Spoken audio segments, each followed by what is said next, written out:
بسم الله الرحمن الرحيم. يا أيها المزمل قم الليل إلا قليلا نصفه أو انقص منه قليلا أو زد عليه ورتل القرآن ترتيلا إنا سنلقي عليك قولا ثقيلا إن ناشئة الليل هي أشد وطئا وأقوم قيلا إن لك في النهار سبحا طويلا واذكر اسم ربك وتبتل إليه تبتيلا رب المشرق والمغرب لا إله إلا هو فاتخذه وكيلا واصبر على ما يقولون واهجرهم هجرا جميلا وذرني والمكذبين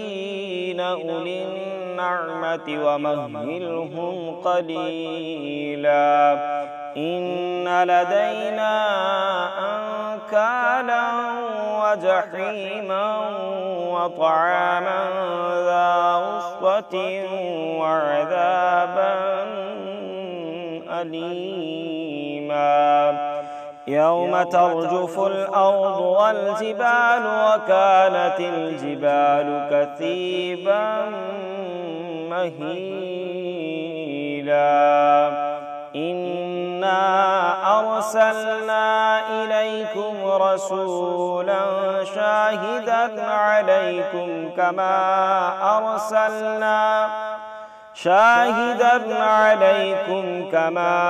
أرسلنا إلى فرعون رسولا فعصى فرعون الرسول فأخذناه أخذا وبيلا فكيف تتقون إن كفرتم يوما يجعل الولدان شيبا السماء منفطر به كان وعده مفعولا إن هذه تذكرة فمن شاء اتخذ إلى ربه سبيلا إن ربك يعلم أنك تقوم أدنى من ثلثي الليل ونصفه وثلثه وطائفة من الذين معك والله يقدر الليل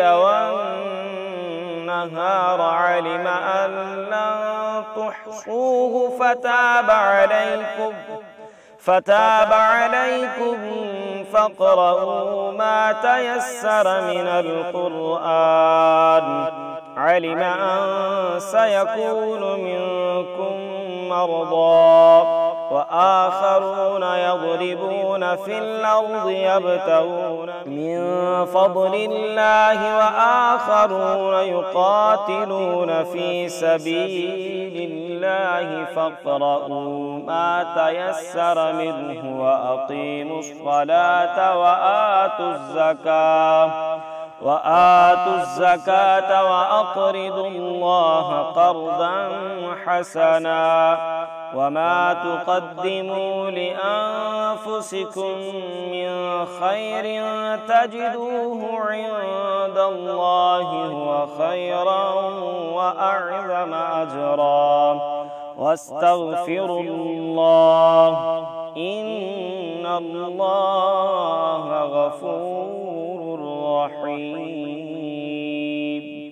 صدق الله العظيم.